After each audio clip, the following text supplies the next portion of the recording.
বড় বাধা হলো দুর্বৃত্তায়িত রাজনীতি, রাজনৈতিক প্রভাব। সেটা আপনার যদি সরকারের আওতায় থাকে, অর্থাৎ আইন মন্ত্রণালয়ের আওতায় থাকে, তাহলে সেখানে রাজনৈতিক প্রভাব অত্যন্ত বেশি থাকে, যেটা আমরা বিগত দিনে দেখেছি। স্পেশালি গত 15 বছরে যে পোস্টিং, প্রমোশন এবং এমনকি জামিন কাকে দেওয়া হবে না না হবে সবকিছু আইন মন্ত্রণালয় থেকে নিয়ন্ত্রণ করা হতো। আনিসুল হকের সময় এমন হলো যে প্রতিদিন তার চেম্বারের একটা গ্রুপ বাংলাদেশের বিভিন্ন নিম্ন কোর্টে চলে যেত জামিন ব্যবসা করার জন্য। পরিস্থিতি এমনও হয়েছে যে হাইকোর্ট থেকে জামিন হয়নি, অ্যাপিলেট কোর্ট থেকে জামিন হয়নি, কিন্তু নিম্ন কোর্ট থেকে জামিন হয়ে গেছে। এই যে আপনার মনে আছে যে হাশেম ফেলোয়ারের একটা দুর্ঘটনা ঘটেছিল, যেখানে 54 জন শ্রমিক মারা গেছে, তাদের ডেড বডি তখনও লাশ ঘরে, কিন্তু ইন দ্য মিন টাইম তাদের জামিন হয়ে গেল নারায়ণগঞ্জ কোর্ট থেকে। এইগুলো সব এই আনিসুল হক এমন ভাবে করেছে যে সেইটা করে টিভি চ্যানেলের মালিক হয়ে গেল, ব্যাংকের মালিক হয়ে গেল, যে শুধু জামিন বাণিজ্য করে 100 কোটি টাকার ইনকাম করেছে। বিচার বিভাগের স্বাধীনতা দূরের কথা, বিচার বিভাগকে বিচারের নামে এটাকে একটা এমন ভাবে বাণিজ্যকরণ করেছে, এত ভাবে নষ্ট করা হয়েছে যে ওই প্রভাব থেকে এখনো বিচারালয়, স্পেশালি নিম্ন বিচারালয় এখন পর্যন্ত সেখান থেকে ফেরত আসতে পারেনি। এখন উচ্চ বিচারালয় কি হয়, সেখানে হয় যে যারা ওখান থেকে যারা জাজ হবে, অথবা মনে করেন অ্যাটর্নি সার্ভিস, ডিএজি, এজি, ওইখানে একটা কালচার হয়ে দাঁড়িয়েছে যে রাজনৈতিক সুপারিশ, যে কারা ডিএজি এজি হবে তারা রাজনৈতিক সুপারিশ তাদের প্রয়োজন হয়, এবং এই রাজনৈতিক সুপারিশের মাধ্যমে আপনার এইখানে রাজনৈতিকভাবে প্রভাবিত হয়, এবং যোগ্যতার চেয়ে অনেক সময় অযোগ্য লোক এখানে বিভিন্নভাবে পদায়ন হয়। সো এই গেল একটা দিক। আরেকটা দিক হলো যে আপনি যদি এখানে আলাদা সচিবালয় করে, আলাদা সচিবালয়ের দাবি অনেকদিন পুরাতন, আলাদা সচিবালয় হইল, কিন্তু একইভাবে আইন মন্ত্রণালয় যেভাবে রাজনৈতিক প্রভাব হয়েছে, সেই একই প্রভাব যদি এখানে রাজনীতির নামে চলমান থাকে, তাহলে তো ওই যে কাঙ্ক্ষিত যে বিচার বিভাগের স্বাধীনতা, সেটা কখনই অ্যাসিপ্ট হবে না। আমার ব্যক্তিগত ধারণা, আমি গত 20 বছর ধরে এই লিগ্যাল প্র্যাকটিসে এখানে দেখেছি, এখানে সবচেয়ে বড় সমস্যা হলো রাজনৈতিক প্রভাব।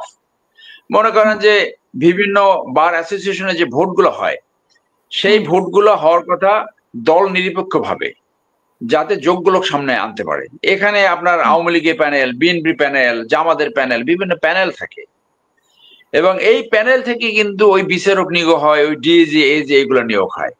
অর্থাৎ কোনো একটা প্রফেশনাল মানুষ, কোনো একটা ব্রিলিয়ান্ট মানুষ, কোনো একটি ভালো মানুষ, যারা ভালো ছাত্র, সে কোনো রাজনীতির সাথে জড়িত না, সে কিন্তু এই সমস্ত পদে যাওয়ার অনেক তার বাধা বিপত্তির সম্মুখীন হয়, মানে যেতেই পারে না। তাহলে আমাদের এই বিচার বিভাগের সবচেয়ে বড় যে সীমাবদ্ধতা, আজকে যে বিচার বিভাগের মান দিনকে দিন যে এটা নিচে নেমে যাচ্ছে, মানুষের আস্থা কমে যাচ্ছে, এইটার সবচেয়ে বড় কারণ হলো বিভিন্ন নিয়োগে রাজনৈতিক প্রভাব। এই রাজনৈতিক প্রভাবের কারণে যোগ্যতা দক্ষতার চেয়ে দলীয় আনুগত্য এবং দলীয় চাপ বেশি কাজ করে, এবং সেই একই কাজ যে এখানে হবে না আলাদা সচিবালয়ে, সেইটা কোনো নিশ্চয়তা নেই, বরং এইটা আরো অনেক বেড়ে গেছে। সেইটা না থামানো পর্যন্ত যদি এই আইন না হয়, আইন থাকলেও যদি সেই আইনের প্রয়োগ না হয়, আইনটা কি থাকবে? আইনটা থাকতে হবে যে রাজনৈতিক সুপারিশ সরাসরি ডিসকোয়ালিফিকেশন। পৃথিবীর অনেক দেশে এটা আছে, সুপারিশ ডিসকোয়ালিফিকেশন। সুপারিশ করলে কোনো কাজ হবে, সুপারিশ করলে সেটাকে সাথে সাথে সেটাকে বাদ দেওয়া হবে। এইটা যদি এইখানে প্রবর্তন করা না হয়, এইটা যদি চর্চা না করা হয়, তাহলে আলাদা সচিবালয় করলেও এইটা যে ফলপ্রসূ হবে, অন্তত সেটা আমার মনে হয় না। এখানে বলা হয়েছে যে 50 কোটি টাকার প্রকল্প অনুমোদন সহ আরো যেসব মানে আরো অনেক ক্ষমতা পাবে প্রধান বিচারপতি। তো সেইখানে আসলে এটার সেটা অপব্যবহার সেটা সেটা সেটা পেতে পারে। বিচারালয়ের যে স্থাপনাগুলো আছে, জেলা জজ, আগে তো উপজেলা ছিল, আর সেখানে যে প্রত্যেকটা 64টা জেলা জেলা জজ আছে, লেবার কোর্ট আছে, এখানে অ্যাডমিনিস্ট্রেটিভ ট্রাইব্যুনাল আছে, হাইকোর্ট, অনেক স্থাপনা আছে। এখানে অনেক প্রজেক্ট থাকে।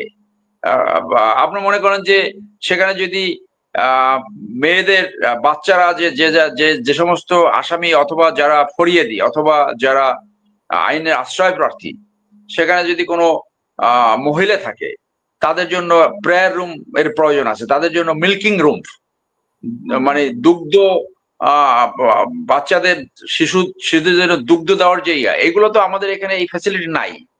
যারা হ্যান্ডিক্যাপ তাদের জন্য আনা, এই বিভিন্ন ধরনের প্রজেক্ট নিতে হয়। এবং আমি মনে করি এই প্রজেক্ট নেওয়া তো ভালো কথা, কিন্তু আমাদের বিচারপতি সাহেবের জেলা জজ সাহেবদের আগে উচিত প্রতিদিন অফিসে ঢোকার আগে জনগণ যে টয়লেটটা ব্যবহার করে ওই টয়লেটটা ভিজিট করা।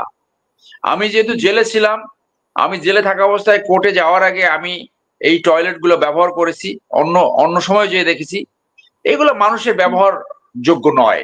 তার মানে হলো জেলা জজের যে অ্যাডমিনিস্ট্রেটিভ এখতিয়ার থাকে, অ্যাডমিনিস্ট্রেটিভ দায়িত্ব থাকে, প্রশাসনিক দায়িত্ব, এই দায়িত্ব তারা কখনোই পালন করে না। তারা কখনোই কোর্টে ভিজিট করে না, তারা ওই এজলাসে বসে ওইখান থেকে নেমে যায়, ওই গাড়িতে ওঠে, গাড়ি থেকে এজলাস থেকে আবার ওই বাড়িতে। আর ওই পাইক পেয়াদা যা থাকে না, এগুলো হলে বাজার করে, করে, অন্য কাজ করতে থাকে। ওইখানে কিন্তু সুইপার আছে, কিন্তু আমার জানা নেই এখন পর্যন্ত কোনো জেলা জজ আজ পর্যন্ত কোনো লিটিগ্যান্টস যারা বিচার প্রার্থী তারা যে টয়লেট ব্যবহার করে সেই টয়লেট তারা কখনো ভিজিট করেছে কিনা। আমি মনে করি এটা ভবিষ্যতে যারা সুপ্রিম কোর্টের বিচারপতি যারা জেলা জজে যায় অথবা প্রধান বিচারপতি ইমপ্রমসু, এইগুলো ভিজিট করা উচিত। যে প্রত্যেকটা জেলা, আমি আপনাকে গ্যারান্টি দিয়ে বলতে পারি যে এটা কোনোটাই ব্যবহার যোগ্য না, কারণ ওইটা কোনোদিন পরিদর্শন করে না। এবং শুধু পরিদর্শন না, ওইখানে একটা চার্ট দেওয়া উচিত যে প্রতি 1 ঘন্টা পর পর এটা পরিষ্কার করবে এবং সিগনেচার করবে, এবং সেইটা সুপারভাইজ করার লোক দরকার। অর্থাৎ আমাদের এই নিম্নগামিতা, এই যে প্রশাসনিক দুর্বলতা, বিচার বিভাগের যে প্রশাসনিক ক্ষমতাটা রয়েছে জেলা জজদের, সমস্ত জজদের, এইটা আমরা কখনোই দেখি না। শুধু আপনি জেলা জজের বা টয়লেটের কথা বলবেন কেন, আপনি সুপ্রিম কোর্টে আসেন, এই যে সুপ্রিম কোর্টের যে যারা জনগণ এবং লয়াররা যে সিঁড়িগুলো ব্যবহার করে, এই সিঁড়ির উপরে 2 ইঞ্চি ধুলো পড়ে থাকে। কোনোদিনও এটা কেউ পরিষ্কার করেছে অথবা কেউ দেখেছে? এইটা আমি গত 20 বছরে হাইকোর্টে দেখিনি। তো এইটা কারণ ওই সিস্টেমটি এখানে ডেভেলপ করে নাই। এখানে মনে করেন ইলেকশন করে, নেতৃত্ব করে, কিছু জুনিয়রদের বিলিভ করবে, পকেটে টাকা ঢুকাবে, মানে ওয়েলফেয়ার, পরিষ্কার পরিচ্ছন্নতা, এইগুলো আসলে মাথায় থাকে না। মনে করেন সুপ্রিম কোর্টের এখন এমন অবস্থা হয়েছে, উঁচু বিল্ডিং গুলায় লিফটে ওঠার জন্য 10 থেকে 15 মিনিট দাঁড়াই থাকতে হয়, বিরাট লাইন ওখানে লেগে যায়। এইটুকু তারা ব্যবস্থা করতে পারে নাই যে এখানে যাতে কমফোর্টেবলি, মানে যারা 10 তলা 9 তলা 8 তলায় থাকে তারা উঠতে পারে, নামতে পারে, সেটা দেখারও কেউ নাই। মানে এটা একেবারে মানে যত রকম নিম্নমুখিতা থাকতে পারে সেগুলো আছে। সেই ক্ষেত্রে আপনার আলাদা সচিবালয় তখনই ফলপ্রসূ হবে যদি আইন করে রাজনৈতিক প্রভাব কমাতে পারে।